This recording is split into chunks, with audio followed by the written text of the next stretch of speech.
Yes, welcome back. അപ്പോൾ morning വാക്കിന്റെ ആദ്യഘട്ടം പൂർത്തിയാവുകയാണ്. രണ്ടാം ഘട്ടത്തിലേക്ക് നമ്മൾ കടക്കുന്നു. നമ്മളുള്ളത് ചാലക്കുടി പാലസ് റോഡിലാണ്. അപ്പോൾ നമുക്ക് അടുത്തൊരാളെ പരിചയപ്പെടുന്നതിന് മുമ്പ് കേരളം കണി കണ്ടുണരുന്ന നന്മ എന്താ? മിൽമ. അപ്പൊ മിൽമ നമ്മളോടൊപ്പം എപ്പോഴും നിൽക്കുന്ന വിഭാഗമാണ്. അപ്പൊ മിൽമയിൽ നിന്ന് ഇന്ന് ജോലിയിൽ നിന്ന് വിരമിക്കുന്ന കുറച്ച് പേരുണ്ട്. പ്രേമാനന്ദ് സാർ, ഗോപി സാർ, ബാബു ഏട്ടൻ, അസീസ് ക. ഇവർക്ക് 24-ന്റെ ആശംസ അറിയിക്കാമോ എന്ന് ടെക് സാജു കാവുമ്പുറം ചോദിക്കുന്നു. അപ്പോൾ മിൽമയ്ക്കും ഈ വിരമിക്കുന്ന എല്ലാവർക്കും എല്ലാവിധ ആശംസകളും. അപ്പോൾ വിരമിക്കൽ ഒരു വിരമിക്കലല്ല, കൂടുതൽ സജീവമായ ഒരുപാട് കാര്യങ്ങൾ പോസിറ്റീവായി ചെയ്യാവുന്ന സമയം കൂടിയാണ്. തീർച്ചയായും. നേരത്തെ പറഞ്ഞത് ചാലക്കുടി കൗൺസിലർ നമ്മോടൊപ്പം ശരിയാണ്. ജോയിച്ചേട്ടാ നമസ്കാരം. നമസ്കാരം. നമസ്കാരം. ഒരുപാട് വർഷങ്ങൾക്ക് ശേഷം വീണ്ടും കാണുന്നു. അതെ അതെ അതെ, അത് പറയാൻ കാരണം നമ്മൾ പ്രളയം ഉണ്ടായ സമയത്ത് നമ്മൾ 24-ന്റെ ഭാഗമായിട്ട് 24 ഒരു ക്യാമ്പയിന്റെ ഭാഗമായിട്ട് ഇവിടെ വരികയും റിപ്പോർട്ടിങ്ങായി ബന്ധപ്പെട്ട് ഞാനാണ് ചാലക്കുടി മേഖലയിൽ വന്നത്. അപ്പോൾ അന്ന് എനിക്ക് വേണ്ട എല്ലാ സഹായങ്ങളും ചെയ്ത് ഓരോ ഇടങ്ങളിലും പോയി ക്യാമ്പുകളൊക്കെ സന്ദർശിക്കാനൊക്കെ എൻ്റെ കൂടെ വന്നത് കൗൺസിലറായിരുന്ന ജോയി ചേട്ടനാണ്. അതിനുശേഷം ഇപ്പോഴാണ് നേരിട്ട് കാണുന്നത്. വീണ്ടും സന്തോഷം. അതെ അതെ. എങ്ങനെ സുഖമായിരിക്കുന്നു? വളരെ സുഖമായിട്ടിരിക്കുന്നു. എന്താണ് ചാലക്കുടി വിശേഷം? വിശേഷം പുലിപ്പേടിയായിരുന്നു. പുലിപ്പേടി മാറി ഇപ്പൊ പട്ടിപ്പേടിയായി. കഴിഞ്ഞ മിനിയാന്ന് 3-4 പേരെയാണ് പേപ്പട്ടി അടിച്ചത്. അപ്പൊ ഇപ്പൊ പുലിപ്പേടി മാറി ഇപ്പൊ പട്ടിപ്പേടിയിലേക്ക് മാറിയിരിക്കുകയാണ്. അപ്പൊ അത് കഴിഞ്ഞു. ഇപ്പൊ നിങ്ങൾ പാലസ് റോഡ് കഴിഞ്ഞ് കലാഭവമണിയുടെ പാടി, ഇവിടുന്ന് ഒരു 100 മീറ്റർ അപ്പുറമാണ് കലാഭവമണിയുടെ പാടി. ആ പാടിയിലേക്കാണ് ഇപ്പൊ നമ്മള് പാടിയുടെ തൊട്ടടുത്ത് എത്തിയിരിക്കുന്നത്. അതോടൊപ്പം തന്നെ പാലസ് റോഡിനെ കുറിച്ച് പറയുകയാണെങ്കിൽ വളരെ ചരിത്ര പ്രസിദ്ധമായിട്ടുള്ള സ്ഥലമാണ്. ഈ അവിടെ കൊച്ചി രാജാവ് തൃശ്ശൂര് എല്ലാ 1-ാം തീയതി കുളിച്ച് തൊഴാൻ വേണ്ടി വരുമായിരുന്നു. ആ സമയത്ത് വന്ന് താമസിച്ച് പോയിരുന്നത് നമ്മുടെ ഈ പാലസ് റോഡിനോട് ചേർന്ന് കുളിക്കടവിലാണ്. അവിടെ ക്ഷേത്രത്തിന്റെ അടുത്തുള്ള അവിടെയാണ് കുളിച്ച് തൊഴാൻ പോയിരുന്നത്. അപ്പോൾ അതിനേക്കാളും ഏറ്റവും പ്രധാനമായിട്ടുള്ള വെച്ചാൽ അതിന്റെ തൊട്ടടുത്ത് പാലിയം എന്ന് പറഞ്ഞൊരു വലിയൊരു കെട്ടിടമുണ്ടായിരുന്നു. അത് ഈ അടുത്താണ് പൊളിച്ചു പോയത്, പാലിയം. അപ്പോൾ ഞാനത് പാലിയം എന്താണെന്ന് അന്വേഷിച്ച് പറഞ്ഞിട്ടുണ്ടെങ്കിൽ രാജാവ് വരുമ്പോൾ രാജാവിന്റെ സേനാനായകർ താമസിച്ചിരുന്ന ഈ പാലിയത്തിലായിരുന്നു. അപ്പോൾ അതിന്റെ ചേർന്നുള്ള ആ ഭാഗത്ത് മുഴുവൻ അറിയപ്പെടുന്നത് ലായം എന്നാണ് അറിയപ്പെടുന്നത്. അപ്പോൾ ഈ കുതിരകളെ മുഴുവൻ കെട്ടുന്നത് ആ ലായത്തിലായിരുന്നു. അപ്പോൾ ഈ പ്രദേശം ചെന്ന് വളരെ ചരിത്ര പ്രസിദ്ധമാണ്. നമ്മൾ ആ ചരിത്രം നിലനിർത്തിയിട്ട് തന്നെയാണ് ഇപ്പോൾ ഈ റോഡിന് പാലസ് റോഡ്, നമ്മൾ ആ പാലസ് റോഡ് എന്നുള്ള പേര് നിലനിർത്തിയിരിക്കുന്നു. ആ ലായത്തിലേക്കുള്ള റോഡിന് ലായം റോഡ് നിലനിർത്തിയിരിക്കുന്നു. പാലിയം ഉണ്ടായിരുന്ന ആ സ്ഥലത്തിൻ്റെ ചേർന്ന് റോഡ് പോകുന്നുണ്ട്. നമ്മൾ നല്ല മനോഹരമായിട്ടുള്ള ബോർഡ് കൊടുത്തിട്ടുണ്ട്, പാലിയം റോഡിന് കൊടുത്തിട്ടുള്ളത്. അങ്ങനെ ആ ചരിത്രം നിലനിർത്തിയിട്ട് തന്നെയാണ് ഇപ്പോൾ പോകുന്നുകൊണ്ടിരിക്കുന്നത്. ഈ വാർഡിന് അതോടൊപ്പം വലിയ ചരിത്ര പ്രാധാന്യമുള്ളൊരു വാർഡും കൂടിയാണ്. അതോടൊപ്പം തന്നെ നമ്മുടെ ചാലക്കുടി യശസ് വാനോളം ഉയർത്തിയിട്ടുള്ള കലാഭവമണിയുടെ പാടി ഉൾപ്പെടെ എൻ്റെ വാർഡിലാന്ന് പറയുമ്പോൾ എനിക്ക് അഭിമാനം വളരെ. തീർച്ചയായിട്ടും. അപ്പോൾ അതാണ് സ്പിരിറ്റ്. ചോദിച്ചേട്ടാ, അപ്പം സംഭവങ്ങളൊക്കെ ഉഷാറായി നടക്കട്ടെ. എല്ലാവിധ ആശംസകളും നേരുകയാണ്. പൊതുജീവിതം നല്ല കളറായി മുന്നോട്ട് പോട്ടെ. സന്തോഷം, വളരെ സന്തോഷം. അപ്പൊ നമുക്ക് അങ്ങോട്ട് നടക്കാം. അപ്പം ചില വാർത്തകൾ കൂടി ഇപ്പോൾ വരുന്നുണ്ടല്ലേ ചേച്ചി? അതെ, അപ്പൊ നമുക്ക് പെട്ടെന്നൊരു വാർത്തയിലേക്ക് പോയാൽ, അത് വനം വകുപ്പ് രജിസ്റ്റർ ചെയ്ത case.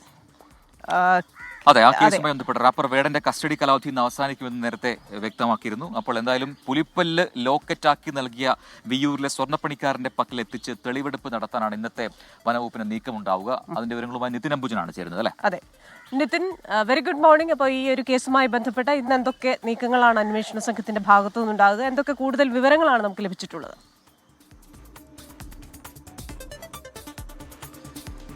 Christina Prajin, good morning.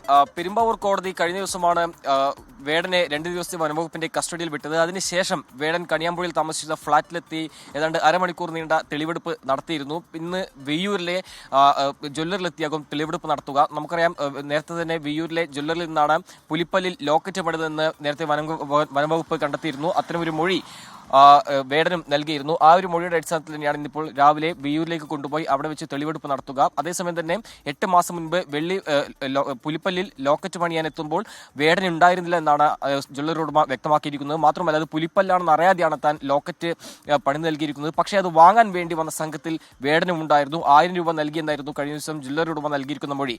എന്തായാലും ഈ മൊഴി വളരെ ഗൗരവത്തിൽ തന്നെയാണ് അന്വേഷണ സംഘം കാണുന്നത്. കാരണം ഇത് പുലിപ്പല്ലാണെന്ന് സ്ഥിരീകരിച്ചതിന് പിന്നാലെ തന്നെ വേടനെ ജാമ്യം നിഷേധിക്കുകയും അതിനുശേഷം 2 ദിവസത്തെ കസ്റ്റഡിയിൽ വിടുകയും ചെയ്തിരുന്നു. എന്തായാലും വേടന്റെ ജാമ്യം ഇനി അടുത്ത മാസം 2-ാം തീയതി, അതായത് മറ്റന്നാൾ വീണ്ടും പരിഗണിക്കുന്നുണ്ട്. അതിനിടയിൽ പരമാവധി വേഗത്തിൽ അന്വേഷണം പൂർത്തിയാക്കാനാണ് നീക്കം. അതോടൊപ്പം തന്നെ വേടൻ ഇത് നൽകിയത് രഞ്ജിത്ത് കുമ്പടിയാണെന്നാണ് വനംവകുപ്പ് വ്യക്തമാക്കുന്ന ഒരു കാര്യം. പക്ഷേ തനിക്ക് രഞ്ജിത്ത് കുമ്പടി അറിയില്ല എന്നാണ് വേടനും വ്യക്തമാക്കുന്നത്. എന്തായാലും രഞ്ജിത്ത് കുമ്പടിയെ കേന്ദ്രീകരിച്ചുള്ള അന്വേഷണമാണ് ഇപ്പോൾ വനംവകുപ്പിന്റെ ഭാഗത്തുനിന്നും നടക്കുന്നത്. രഞ്ജിത്ത് കുമ്പടിക്ക് ഇത് എവിടെ നിന്ന് കിട്ടി, ഇത് ആര് കൈമാറി, ഇനി മൃഗവേട്ട നടത്തി രഞ്ജിത്ത് കുമ്പടി ഇത് കൈവശം വെച്ചതാണോ തുടങ്ങിയ കാര്യങ്ങളൊക്കെ വനംവകുപ്പ് അന്വേഷിക്കുന്നുണ്ട്. എന്തായാലും രഞ്ജിത്ത് കുമ്പിടി കേന്ദ്രീകരിച്ചുള്ള അന്വേഷണം വനംവകുപ്പിന്റെ ഭാഗത്ത് ഒരു വശത്ത് നടക്കുന്നുണ്ട്. കഞ്ചാവ് കേസിൽ നമുക്കറിയാം കഴിഞ്ഞ 2 ദിവസം മുമ്പാണ് കഞ്ചാവ് കേസിൽ വേടനെ അറസ്റ്റ് ചെയ്യുന്നത്. അതിനുശേഷമാണ് പിന്നീട് പുലിപ്പല്ല് കേസ് വേടനെ കുരുക്കായി മാറിയതും ഇപ്പോൾ വനംവകുപ്പിന്റെ കസ്റ്റഡിയിലുള്ളത്. എന്തായാലും ഇന്ന് രാവിലെ തന്നെ വിയൂരിലെ ജ്വല്ലറിലെത്തി തെളിവെടുപ്പ് നടത്താനാണ് വനംവകുപ്പിന്റെ നീക്കം. ക്രിസ്റ്റീന പ്രജിൻ. റവന്യൂ അവകാശങ്ങൾ പുനഃസ്ഥാപിക്കണമെന്നാവശ്യപ്പെട്ട് മുനമ്പം നിവാസികൾ നടത്തുന്ന സമരം ഇന്ന് 200ാം ദിവസത്തിലേക്ക് കടക്കുകയാണ്. വഖഫ് ഭേദഗതി നിയമം പാസാക്കിയതോടെ പ്രശ്നത്തിന് ശാശ്വത പരിഹാരം പ്രതീക്ഷിച്ച മുനമ്പം നിവാസികൾക്ക് നിരാശയായിരുന്നു ഫലം. സർക്കാരിൽ നിന്നും കമ്മീഷനിൽ നിന്നും അനുകൂലമായ ഇടപെടൽ ഉണ്ടായില്ലെങ്കിൽ സമരം കടുപ്പിക്കാനാണ് സമരസമിതിയുടെ തീരുമാനം.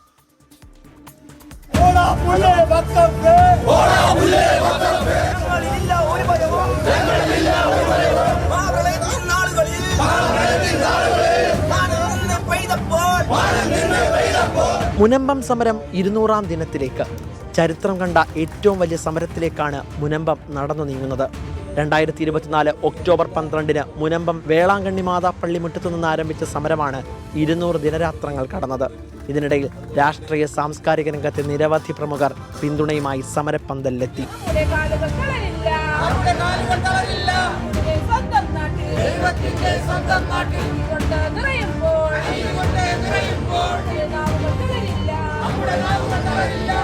കഴിഞ്ഞ മാസം പാർലമെന്റ് പാസാക്കിയ വഖഫ് ഭേദഗതി നിയമത്തിലായിരുന്നു മുനമ്പം നിവാസികളുടെ ഒടുവിലെ പ്രതീക്ഷ.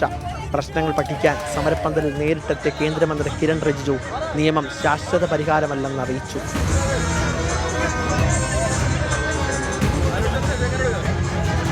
I am not spelling a deadline, a particular fixed time.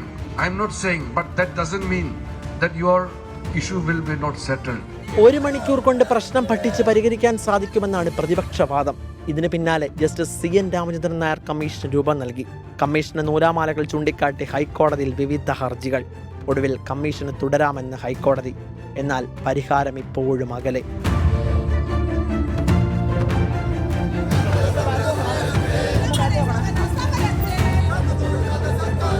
ഇരുന്നൂറാം ദിനത്തിൽ വരാപ്പുഴ അതിരൂപത സഹായമെത്രാൻ ആന്റണി വാലുങ്കൽ 2ാം ഘട്ട സമരം ഉദ്ഘാടനം ചെയ്യും.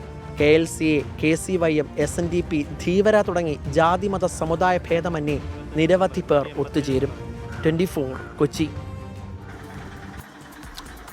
യെസ്, അപ്പോൾ അതാണ് മുനമ്പത്തെ ആൾക്കാരുടെ പ്രശ്നങ്ങൾ. അത് ഇങ്ങനെ പരിഹരിക്കപ്പെടാതെ പോവുകയാണ് മുന്നോട്ട്. ഈ വഖഫ് ഭേദഗതി നിയമം വന്നപ്പോൾ തന്നെ അവർക്ക് വലിയ പ്രതീക്ഷയായിരുന്നു. പക്ഷേ അതൊന്നും പെട്ടെന്ന് സംഭവിക്കാൻ പോകുന്നില്ല എന്ന കാര്യം അവർ മനസ്സിലാക്കുന്നുണ്ടെന്ന് തോന്നുന്നു. അതുകൊണ്ട് തന്നെ സമരം കടുപ്പിച്ച് തന്നെ മുന്നോട്ട് പോകാനാണ് ഇപ്പോഴത്തെ നീക്കം. അപ്പോൾ നമ്മളെ മലയാളികൾ മാത്രമല്ല കാണുന്നത്, സിംഗപ്പൂരിൽ ഇരുന്ന് ആശുചേച്ചി കാണുന്നുണ്ട്, അതുപോലെ നമ്മുടെ നീതു മിജോ മെസ്സേജ് അയക്കുന്നുണ്ട്, പിന്നെ ഫ്ലോറിഡയിൽ ഇരുന്ന് ജോർജേട്ടനും ഫാമിലിയും കാണുന്നുണ്ട്. പിന്നെ ഒരുപാട് പേര് പറയുന്നു പ്രജിനങ്ങ് ചെറുപ്പക്കാരനായതുപോലെയല്ല, ചെറുപ്പക്കാരനാണ്. He's very very young. അതുപോലെ നീതു ജോർജ് പറയുന്നു, മുൻപ് നിഷാദ് മുത്തു എന്ന വ്യൂവർ പറഞ്ഞതുപോലെ ഇതിനെക്കുറിച്ച് നമ്മുടെ DOP ലാൽച്ചേട്ടനും പറയുന്നുണ്ടായിരുന്നു. എനിക്കും തോന്നാറുണ്ട് ഈ പ്രജിൻ എന്നാത്തിനാ ചേച്ചി എന്ന് വിളിക്കുന്നത്. അപ്പൊ ഞാൻ ഇനി അനിയത്തി എന്ന് വിളിക്കാം കേട്ടോ. ചേച്ചി എന്ന് വിളിക്കുന്നത് ചേച്ചിയാണെന്ന് തോന്നുന്നില്ല എന്നാണ് പറയുന്നത്. എന്ത് ചെയ്യാനാണ്, വല്ലപ്പോഴും എന്തെങ്കിലുമൊക്കെ മേടിച്ചുകൂടെ തരാം. ഓക്കെ, അപ്പൊ നമുക്ക് സർക്കാരിന്റെ 4ാം വാർഷിക അല്ലേ? അതെ. അപ്പോൾ 4ാം വാർഷികത്തിന്റെ ഭാഗമായി 14 ജില്ലകളിലും പല പ്രോഗ്രാമുകളും സംഘടിപ്പിച്ചിട്ടുണ്ട്. എൻ്റെ കേരളം പ്രദർശന വിപണന മേള ഇടുക്കിയിലും ആരംഭിച്ചിട്ടുണ്ട്. വിവിധ സേവനങ്ങളും അറിവുകളും പൊതുജനങ്ങളിലേക്ക് എത്തിക്കുന്നത് 151-ലധികം സ്റ്റോളുകളാണ് ഒരുക്കിയിട്ടുള്ളത്. Vazhathope vocational higher secondary school മൈതാനിയിലാണ് ഈ പ്രദർശന വിപണന മേള.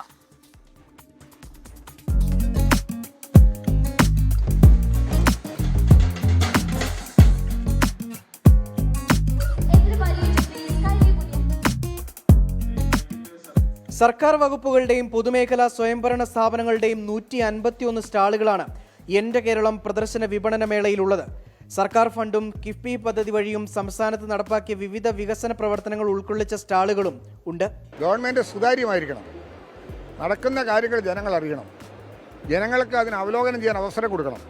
ഈ 4ാം വാർഷികം കാണിക്കുന്നത് എന്തോ, ഇപ്പം നമ്മുടെ ജില്ലയിലെ ഈ പ്രദർശന മേള ഞങ്ങൾ കാണുന്നത് ജില്ലയിലെ വികസനത്തിൻ്റെ ഒരു പൂർണ്ണ രൂപമാണ്. വിവിധ ഡിപ്പാർട്ട്മെൻറ്റുകളുടെ സ്റ്റാളുകൾ സന്ദർശിക്കുന്നത് ഗുണകരമായിരിക്കും. ആരോഗ്യകരമായിട്ടുള്ള സെമിനാറുകൾ ഇതിൻ്റെ ഭാഗമായി തന്നെ ഇവിടെ ഇത് ചെയ്തിട്ടുണ്ട്. അപ്പോൾ ഇതെല്ലാം വലിയൊരു മാറ്റത്തിന് ഇടം കൊടുക്കുകയാണ്. ഗവൺമെൻറ്റിന് നല്ലൊരു വിലയിരുത്തലാണ്. വിവിധ സേനകളുടെ ഉപകരണങ്ങളും വിവിധ വകുപ്പുകളുടെ കണ്ടുപിടുത്തങ്ങളും മേളയുടെ ഭാഗമാണ്. നമുക്ക് വരുന്ന ജനങ്ങൾക്ക് എല്ലാവർക്കും പെറ്റിനെ കാണുമ്പോൾ തന്നെ എന്തൊക്കെ കാര്യങ്ങളാണ് നമ്മൾ സർക്കാർ ചെയ്യുന്നുണ്ട്, അതിൽ ഏതൊക്കെയാണ് അവർക്ക് ആനുകൂല്യങ്ങൾ കിട്ടുന്നുണ്ട്, എങ്ങനെയാണ് നമ്മൾ ജില്ല വികസന വഴിയിലേക്ക് പോകുന്നുണ്ട് എന്നൊക്കെ ഒറ്റനോട്ടത്തിൽ തന്നെ കാണാവുന്ന രീതിയിലാണ് നമ്മൾ ഡിസൈൻ ചെയ്തിരിക്കുന്നത്. എല്ലാ ഡിപ്പാർട്ട്മെന്റ്സിന്റെ പങ്കാളിത്തമുണ്ട്. ഭക്ഷ്യമേളയും സാംസ്കാരിക മേളയും എന്റെ കേരളം പ്രദർശന വിപണന മേളയുടെ ഭാഗമായി വാഴത്തോപ്പിൽ ഒരുക്കിയിട്ടുണ്ട്. മെയ് 5 വരെ നടക്കുന്ന മേള സൗജന്യമായി ആളുകൾക്ക് കാണാം. 24 ഇടുക്കി. യെസ്, അപ്പോൾ അതാണ് എനിക്ക് തോന്നുന്നു. ആ ഇടുക്കിയിൽ വേടന്റെ ഒരു പ്രോഗ്രാം നേരത്തെ ഷെഡ്യൂൾ ചെയ്തിരുന്നു. കേസുമായി ബന്ധപ്പെട്ട് അത് ക്യാൻസൽ ചെയ്തിട്ടുണ്ടായിരുന്നു. അപ്പോൾ അത് വേണ്ടാന്നുള്ള സർക്കാർ തീരുമാനം വന്നതിന് പിന്നാലെയാണ് ആ ഷോ അവിടെ നിന്ന് ഒഴിവാക്കിയത്, റാപ്പ് ഷോ. അതെ. പ്രജിൻ, ബെന്നി പാനികുളങ്ങര എന്ന് കേട്ടിട്ടുണ്ടോ? കേട്ടിട്ടുണ്ട്. കാരണം അദ്ദേഹം ഈ അന്റാർട്ടിക്ക അതുപോലെ ആരും ചെല്ലാത്ത ഇടങ്ങളിൽ പോവുകയും മറ്റുള്ളവരെ അവിടേക്കൊക്കെ കൊണ്ടെത്തിക്കുകയും ചെയ്യുന്ന ഒരു സഞ്ചാരിയാണ്. യാത്ര ലഹരിയാക്കിയ ഒരാളാണ്.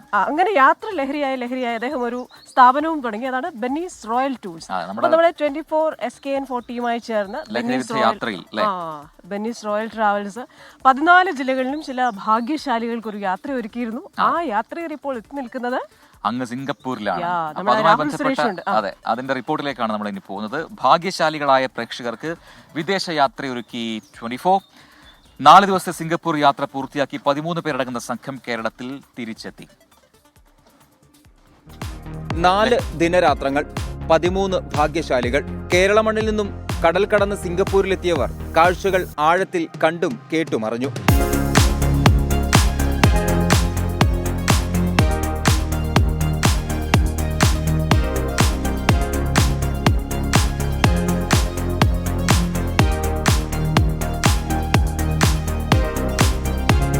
അമ്പരചുംബികളായ കെട്ടിടങ്ങൾ, Merlion Park, 360 Flyer, bird paradise എന്നിവ കണ്ണുകൾക്ക് കുളിർമയും മനസ്സിന് ശാന്തിയും നൽകുന്നതായിരുന്നു. നമുക്കൊന്നിനൊരു കുറവുണ്ടായിരുന്നില്ല. നമ്മൾ മാക്സിമം എക്സ്പ്ലോർ ചെയ്തു. നമ്മുടെ ജീവിതത്തിലെ ഏറ്റവും വലിയൊരു മറക്കാൻ പറ്റാത്തൊരു അനുഭവമാണ്. 4 ദിവസത്തെ നമ്മളെ ഒരു കുടുംബം പോലെ നമ്മൾ എല്ലാവരും നമ്മൾ എൻജോയ് ചെയ്തു. ഒത്തിരി ഡിഫറെൻ്റ് ആയിട്ടുള്ള ഒത്തിരി കാര്യങ്ങൾ കാണാനും അനുഭവിക്കാനൊക്കെ പറ്റി. ഇതിനുള്ള അവസരം ഒരുക്കി തന്ന 24 ആണെങ്കിലും നമ്മുടെ ബെന്നീസ് റോയൽ ടൂർസ് ആണെങ്കിലും എല്ലാവരോടും നന്ദി പറഞ്ഞുകൊണ്ട്. 17 നിലകളുള്ള ആഡംബര ക്രൂയിസ് യാത്ര 2 രാത്രികളെ വിസ്മയിപ്പിച്ചു. വ്യത്യസ്ത സംസ്കാരങ്ങളും ഭക്ഷണ വിഭവങ്ങളും ഭാഗ്യശാലികൾ അനുഭവിച്ചറിഞ്ഞു. പൂക്കളുടെ കൊട്ടാരം എന്നറിയപ്പെടുന്ന ഗാർഡൻസ് ബൈ ദ ബൈ നവ്യ അനുഭവമായി. 13 പേരിൽ ആദ്യമായി വിദേശയാത്ര നടത്തുന്നവരും വിമാനത്തിൽ കയറിയവരുമുണ്ടായിരുന്നു.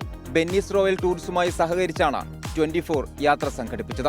പ്രതീക്ഷയുടെ ചിറകിലേറി സിംഗപ്പൂരിന് പോയ 13 പേരടങ്ങുന്ന സംഘം കുറേയധികം അനുഭവങ്ങളുമായി തിരികെ കേരളത്തിലെത്തിയിരിക്കുകയാണ്. അവരുടെ പ്രതീക്ഷയ്ക്കൊത്ത് ഒരു യാത്ര സമ്മാനിക്കാൻ കഴിഞ്ഞതിൽ 24നും ബെന്നീസ് ഗ്രൂപ്പിനും സന്തോഷം. രാഹുൽ സുരേഷ്, 24 കൊച്ചി. യെസ്, അപ്പോൾ അതാണ്. അങ്ങനെ ആ യാത്രയൊക്കെ ആസ്വദിച്ച് എല്ലാ ടീംസും നാട്ടിലേക്ക് തിരികെ എത്തിയിട്ടുണ്ട്. നമുക്ക് അടുത്തൊരു വാർത്തയോടെ പെട്ടെന്ന് പോവാം അല്ലേ? ചിത്രകാരൻ MV ദേവന്റെ സ്മരണാർത്ഥം ദേവയാനം എന്ന പേരിൽ സംഘടിപ്പിച്ച ചിത്ര പ്രദർശനം സമാപിച്ചു. ഏഷ്യൻ ആർട്ട് സെന്ററിന്റെയും പൗർണമി ആർട്ട് ഗാലറിയുടെയും നേതൃത്വത്തിലായിരുന്നു പ്രദർശനം. കൊച്ചി ലളിതകലാ അക്കാദമി ഹാളിൽ നടന്ന ചടങ്ങിൽ 4ാമത് MV ദേവൻ പുരസ്കാരം ആർക്കിടെക്ട് വിനു വി ഡാനിയലിന് സമ്മാനിച്ചു. 50,000 രൂപയും ഫലകവും അടങ്ങിയ പുരസ്കാരം പ്രൊഫസർ MK സാനു വിതരണം ചെയ്തു. ഇനി നമ്മൾ പാലക്കാടോട്ട് പോയി കഴിഞ്ഞാൽ അവിടെ കല്ലടിക്കോട് 3 ഏക്കറിൽ മുങ്ങി മരിച്ച 3 കുട്ടികളുടെയും സംസ്കാരം ഇന്ന് നടക്കുകയാണ്. തുടിക്കോട് ആദിവാസി ഉന്നതിയിലെ തമ്പി മാധവി ദമ്പതികളുടെ മകൾ രാധിക, പ്രകാശൻ, അനിത ദമ്പതികളുടെ മക്കളായ 5 വയസ്സുകാരൻ പ്രദീപ്, 4 വയസ്സുകാരൻ പ്രജീഷ് എന്നിവരാണ് ഇന്നലെ മുങ്ങി മരിച്ചത്. പ്രദേശത്തെ ചിറയിൽ കളിക്കുന്നതിനിടെ കുട്ടികൾ വെള്ളത്തിലേക്ക് വീഴുകയായിരുന്നു എന്നാണ് പ്രാഥമിക നിഗമനം. സമയമായിട്ടും കുട്ടികളെ കാണാത്തതിനാൽ നടത്തിയ തെരച്ചിലാണ് ചെരുപ്പ് ചിറക്ക് സമീപം കണ്ടെത്തിയത്. പിന്നീട് നടത്തിയ പരിശോധനയിൽ ആദ്യം 2 ആൺകുട്ടികളെയും പിന്നീട് പെൺകുട്ടിയെയും ചിറയിൽ നിന്ന് കണ്ടെത്തുകയായിരുന്നു. ആശുപത്രിയിൽ എത്തിക്കുമ്പോഴേക്കും മരണം സംഭവിച്ചു എന്നാണ് പിന്നീട് മനസ്സിലാക്കാൻ കഴിഞ്ഞത്. മൃതദേഹങ്ങൾ പാലക്കാട് ജില്ലാ ആശുപത്രിയിൽ പോസ്റ്റ്മോർട്ടത്തിന് ശേഷം ബന്ധുക്കൾക്ക് വിട്ടു നൽകും. ഇപ്പോൾ ഇന്ന് കുഞ്ഞുങ്ങളുടെ സംസ്കാരം നടക്കുകയാണ്. വലിയ വേദന ഉണ്ടാക്കിയ ഒരു വാർത്തയായിരുന്നു. കഴിഞ്ഞ ദിവസം പുറത്തു വന്ന വാർത്തയാണ്. എന്തായാലും സംസ്കാര ചടങ്ങുകൾക്ക് ഒരുപാട് പേര് എത്തും എന്നാണ് നമ്മളും കരുതുന്നത്. നമ്മളിപ്പോൾ എത്തിച്ചേർന്നിരിക്കുന്നത് കലാഭവൻ മണിയുടെ മണിച്ചേട്ടൻ്റെ സ്വന്തം പാടിയിലാണ്. ആ പാടിയിലേക്ക് നമ്മളിങ്ങനെ കടക്കാൻ പോവുകയാണ്. ഒരു പക്ഷേ ഒരു സമയത്ത് വലിയ തിരക്കിയ എല്ലാ സമയത്തും ആൾക്കാരും ബഹളമൊക്കെ ഉണ്ടായിരുന്ന ഈ പാടി, അവിടെയാണ് നമ്മളിപ്പോൾ എത്തിയിരിക്കുന്നത്. ഒരു നൊസ്റ്റാൾജിയാണ് മലയാളികൾക്ക്. അതായത് മണിച്ചേട്ടനെ അറിയുന്ന എല്ലാവർക്കും ഈ പാടി അവരുടെ നമ്മുടെ ജക്സനുണ്ട്, നമ്മുടെ 24 പ്രാദേശിക ലേഖകനുണ്ട്. ജക്സ് വാ. പാടി ഇപ്പോ എനിക്ക് തോന്നുന്നു ഈ രീതിയിലാണല്ലേ. മുമ്പ് മണിച്ചേട്ടൻ ഉള്ള സമയത്താണെങ്കിൽ ഈ പാടി മണിച്ചേട്ടൻ്റെ ജീവനാണ് ശരിക്കും പറഞ്ഞു കഴിഞ്ഞാൽ. അതുമാത്രമല്ല, ഇവിടെ ഇപ്പോഴും എല്ലാ ദിവസവും ഈ കോഴിക്കോട്, മലപ്പുറം തുടങ്ങിയ സ്ഥലങ്ങളിൽ നിന്നൊക്കെ ഓരോ ആളുകൾ വന്ന് ഇവിടെ മണിച്ചേട്ടനെ പറ്റി ഓർത്ത് ഇരിക്കുന്ന ഒരു സ്ഥലമാണ്. മണിച്ചേട്ടൻ്റെ ജീവൻ. മണിച്ചേട്ടൻ ഇവിടെ വന്ന് തൊട്ടപ്പുറം ചാലക്കുടി ആറാണ് അതിലൊഴുകുന്നത്. ഇവിടെ നിന്ന് ആൾ കുളിക്കും, അക്കരയ്ക്ക് നീന്തും, മേലൂർ ഭാഗത്തേക്ക് നീന്തും, പാട്ടുകൾ പാടും. ഇവിടെയാണ് ആളുടെ ശരിക്കും പറഞ്ഞൊരു കലാ സംഗതി എന്ന് പറഞ്ഞാൽ. ഈ എല്ലാ ദിവസവും ആരെങ്കിലുമൊക്കെ ഓരോരുത്തരും മണിച്ചേട്ടൻ്റെ ആരാധകരായിട്ട് ഇവിടെ എത്തിച്ചേരും. മണിച്ചേട്ടൻ്റെ അച്ഛൻ ഈ സ്ഥലം മേടിക്കാനുള്ള കാരണം തന്നെ മണിച്ചേട്ടൻ്റെ ഈ മരങ്ങളൊക്കെ തന്നെ മണിച്ചേട്ടൻ്റെ അച്ഛൻ വെച്ച മരങ്ങളാണ്. അതുകൊണ്ടാണ് മണിച്ചേട്ടൻ ഈ സ്ഥലം വാങ്ങിക്കാനായിട്ടുള്ള ഒരു പ്രധാനപ്പെട്ട കാരണം. അങ്ങനെ അച്ഛൻ അധ്വാനിച്ച സ്ഥലം ആള് വാങ്ങിച്ചു. ഇന്നും മണിച്ചേട്ടൻ്റെ ഓർമ്മ ഏറ്റവും കൂടുതൽ നിൽക്കുന്ന ഒരു സ്ഥലമാണ് ഈ പാടി. നാട്ടുകാരൊക്കെ എപ്പോഴും ഉള്ള സമയത്തൊക്കെ ഇങ്ങോട്ട് വരുമായിരുന്നു. നാട്ടുകാർ വരും. ഇപ്പൊ ഇന്ന് തന്നെ കുറച്ച് കഴിയുമ്പോൾ വരും. എവിടെ നിന്ന് കാസർഗോഡ്, മലപ്പുറം അവിടെ നിന്നൊക്കെ വന്നിട്ട് ഇവിടെ ഇരിക്കും. അവർ മണിച്ചേട്ടനെ പറ്റി ഓർക്കും. വല്ലാത്തൊരു പോസിറ്റീവ്. ഞാൻ കാലത്തൊക്കെ വന്നു കഴിഞ്ഞാൽ ഇവിടേക്ക് നടക്കാൻ വരും. ഒരു പോസിറ്റീവ് എനർജി ഉള്ള ഒരു സ്ഥലമാണ് ശരിക്കും പറഞ്ഞാൽ ഇവിടെ. അതുകൊണ്ട് തന്നെയാണ് മണിച്ചേട്ടൻ ഇവിടെ വന്നിരുന്ന് കാലത്തെ വന്ന് പാട്ട് പാടാനും മറ്റും ഒക്കെ ഉപയോഗിക്കുന്ന ഒരു പ്രധാനപ്പെട്ട സ്ഥലമാണ്. അപ്പോൾ എന്തായാലും നമുക്കിവിടെ മനസ്സിലേക്ക് പെട്ടെന്ന് മണിച്ചേട്ടൻ്റെ ഒരുപാട് ചിത്രങ്ങളും അദ്ദേഹത്തിൻ്റെ രീതിയൊക്കെ മനസ്സിലേക്ക് ഇങ്ങനെ വരികയാണ്. ജക്സ് അത് പറയുമ്പോൾ എൻ്റെ മനസ്സിലേക്ക് പെട്ടെന്ന് അതാണ് വന്നത്. അതെ, നമുക്കൊരു പോസിറ്റീവ് എനർജി കിട്ടുന്നുണ്ട്. ഈ മരങ്ങളും ഈ ഒരു പ്രകൃതിയും പാട്ടും പുഴയും എല്ലാം അലിഞ്ഞ ഒരു ജീവിതമായിരുന്നു. നമുക്ക് മറ്റൊരു പ്രധാനപ്പെട്ട വാർത്ത ഇപ്പോൾ ബൽറാം നെടുങ്ങാടി പങ്കുവെക്കുന്നു. അതിർത്തിയിൽ വീണ്ടും പാക് പ്രകോപനം ഉണ്ടായി എന്നാണ് വാർത്ത. ജമ്മുവിലെ അതിർത്തി മേഖലയിൽ ഇന്ത്യൻ പോസ്റ്റുകൾക്ക് നേരെ വെടിവെപ്പുണ്ടായി എന്നാണ് റിപ്പോർട്ടുകൾ. ബൽറാമിനോട് നേരിട്ട് ചോദിക്കാം. അതെ ബൽറാം, ഗുഡ് മോർണിംഗ് അഗെയിൻ. അപ്പോ അങ്കലാപ്പിലാണ് പാകിസ്ഥാൻ എന്ന് സൂചിപ്പിക്കുന്ന ഒരു ചില കാര്യങ്ങളാണല്ലോ ഇപ്പൊ നടക്കുന്നത് അല്ലേ?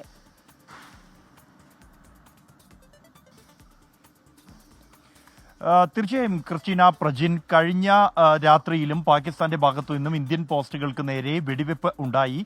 ജമ്മുവിലാണ് ഈ വെടിവെപ്പ് ഉണ്ടായിരിക്കുന്നത്. ജമ്മുവിലെ പ്രാഗ്യാൽ സെക്ടറിലാണ് ഇന്ത്യൻ പോസ്റ്റിന് നേരെ പാക് സൈനികർ വെടി ഉതിർത്തത്. ഇത് സ്മോളാം ഉപയോഗിച്ചാണ് വെടി ഉതിർത്തത് എന്നാണ് ഇന്ത്യൻ സൈന്യവുമായി ബന്ധപ്പെട്ട കേന്ദ്രങ്ങൾ വ്യക്തമാക്കുന്നത്. അതിന് തക്കതായ മറുപടി തന്നെ ഇന്ത്യൻ പോസ്റ്റുകളിലുള്ള ഇന്ത്യൻ സൈനികർ നൽകിയിട്ടുണ്ട്. ഈ പഹൽഗാം ഭീകരാക്രമണത്തിന് ശേഷം ഇത് തുടർച്ചയായി 6ാം ദിവസമാണ് ഇന്ത്യൻ പോസ്റ്റുകൾക്ക് നേരെ പാകിസ്ഥാന്റെ ഭാഗത്തു നിന്നും പ്രകോപനം ഉണ്ടാകുന്നത്. ഈ 6 തവണയും എന്നാൽ സ്മോൾ ആംസ് ഉപയോഗിച്ചാണ് ഇന്ത്യൻ പോസ്റ്റുകൾക്ക് നേരെ വെടിവെച്ചത്. വലിയ ആഘാതമുണ്ടാക്കാൻ കഴിയുന്ന ഇത്തരത്തിലുള്ള പ്രകോപനം പാകിസ്ഥാന്റെ ഭാഗത്തു നിന്നും ഉണ്ടായിട്ടില്ല. അതേ തരത്തിലുള്ള മറുപടി തന്നെയാണ് ഇന്ത്യ തിരിച്ച് നൽകുന്നത്. അതേസമയം അതിർത്തിയിൽ സൈന്യത്തിന് പൂർണ്ണ സ്വാതന്ത്ര്യം രാഷ്ട്രീയ നേതൃത്വം നൽകിയ ഒരു ഘട്ടത്തിൽ പാകിസ്ഥാന്റെ ഭാഗത്തു നിന്നുണ്ടാകുന്ന ഇത്തരത്തിലുള്ള പ്രകോപനങ്ങളോട് ഇന്ത്യ ഏത് നിമിഷവും ഏത് പ്രതികരണം മാറ്റിയേക്കാം എന്ന സൂചനകളും നിലവിലുണ്ട്. അതിൽ ഇന്ന് ചേരുന്ന യോഗം അത് ഏറെ നിർണായകമാണ്. ഡൽഹിയിൽ നിന്നുള്ള ഒരു അവസാന നിർദ്ദേശം ലഭിച്ചു കഴിഞ്ഞാൽ എന്തിനും സജ്ജമാണ് എന്ന് തന്നെയാണ് കശ്മീരിലെ അതിർത്തികളിൽ വിന്യസിച്ചിരിക്കുന്ന സൈന്യം വ്യക്തമാക്കുന്നത്. ക്രിസ്റ്റീന പ്രജിൻ. യെസ്, അപ്പോൾ അതിർത്തിയിൽ ഏതാണ്ട് ആ രീതിയിൽ ഭയന്ന് തന്നെയാണ് പാകിസ്ഥാൻ ഉള്ളത്. അതുകൊണ്ട് തന്നെയാണ് ഇങ്ങനെ ഇടയ്ക്കിടയ്ക്ക് ഈ പോസ്റ്റിലേക്കുള്ള വെടിവെപ്പ് അല്ലേ? ബൽറാം നെടുങ്ങാടിയാണ് വിശദാംശങ്ങളുമായി ചേർന്നത്. അപ്പോൾ നമ്മൾ മോർണിംഗ് വാക്ക് പൂർത്തിയാകുകയാണ്. അപ്പോൾ ഇവിടെ എത്തുമ്പോൾ പെട്ടെന്ന് മനസ്സിലേക്ക് വന്നത് മണിച്ചേട്ടൻ്റെ പാട്ടാണ്. മിന്നാമിനുങ്ങി മിന്നും മിനുങ്ങി എങ്ങോട്ടാണെങ്ങോട്ടാണീ തിടുക്കം, നീ തനിച്ചെല്ലി പേടിയാവില്ലേ, കൂട്ടിന്നു ഞാനും വന്നോട്ടെ.